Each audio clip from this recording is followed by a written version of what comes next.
काही ठिकाणी पोचण्यासाठी प्रवास हा फक्त एक माध्यम नसतो, तो एक अनुभव असतो.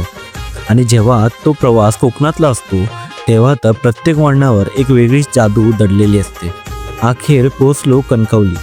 स्टेशनवर उतरताच जाणवलं की ओळखीची हवा शहराच्या गोंगाटात मागे सरून मनात सुद्धा एकच विचार, फायनली गावी आलोय. आणि मग सगळ्यात महत्त्वाचं ठिकाण म्हणजे मामाचं घर. स्टेशनवरनं सीधा निघालो मामाच्या घरी जायला. आणि इथे आल्यावर पोटपूजा तर होणारच. मस्त गरमागरम जेवण, खास करून ही मटक्यातली डाळ. कारण म्हणजे काहीच कारण नाही, आम्हाला जेवण बनवायला काहीच भांडं भेटलं नाही, सो मटक्यामध्ये डाळ बनवावी लागली आम्हाला.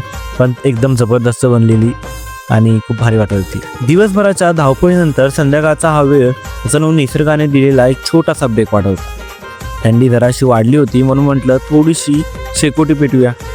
आजचा दिवस शांतपणे गेला. पण माझ्या कोकणाच्या ट्रिपमध्ये खरा थरार तर अजून बाकी आहे.